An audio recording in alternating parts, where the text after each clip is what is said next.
Hey, how's it going, guys? This is Abong Eka, the founder of the Economics Academy, founder of Economics, CPA, certified professional coach. Now, I have a quick message for you guys today, and it's something you guys probably all can resonate with.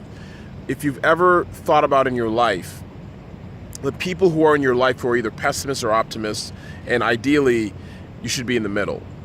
Now, I'm going to tell you the difference between the pessimist and the optimist, and why it's dangerous, and why it's important for you to stay away from people like that. And then I'm also going to give you some tips as to how to stay in the middle. So the pessimist is a person who is constantly complaining. You see them on Facebook, they're online, maybe they're in your life, maybe they're family members, and are complaining about everything. If it's gonna rain, they're talking about, oh, I don't have an umbrella. Like just constant complaints.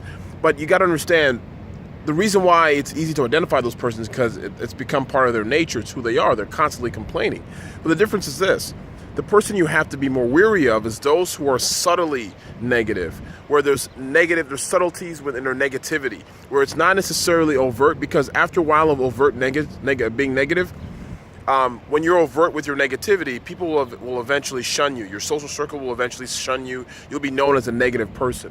But the ones that's actually more dangerous is the one who are subtle with their negativity. Those are the people who, when something good happens, they'll give you some little nugget of negative shit. Or they'll say, well, it's sunny right now, but it's going to get too hot. Or, oh, I know it's sunny right now, but it may rain later. Like that kind of talk. And rather than enjoying the moment and where they are and the goodness they have right now, they're talking about a what if. And what ends up happening for a lot of people, this ends up cultivating levels of anxiety, levels of fear, levels of uncertainty. And there are those who are trying to help and giving you advice all the time, like all that kind of stuff. You got to be very wary of that.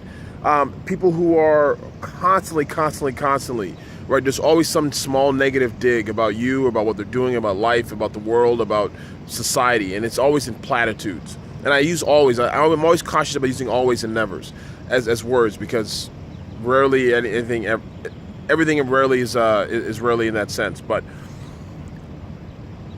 they're always using these negative platitudes, right? And they're always using these negative words and negative thoughts and comments. Now, the optimist, on the other hand, is someone who's always so optimistic, always so smiling. That, in and of itself, is also off-putting to many people. This guy's always too happy. That woman is always too happy. That kind of comes off as fake. Now, an ideal place to be is in the middle, where you're looking at how life really is, and you're being honest in how life really is. You're being honest with yourself. You don't have to be negative.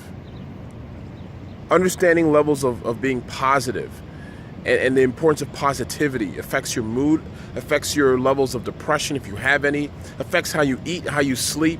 It affects your ability to complete tasks and to be successful in what you're doing. So I wanted to share that quick point with you today, but more importantly, if you got people in your life who are constantly negative and they're affecting your mood, they're affecting your life, they're affecting how you live, you got to get them out. You need to cut them out like gangrene, like a cancer, because in reality, it could have a very similar effect to your life physically if you don't take care of that. I'll talk to you guys soon.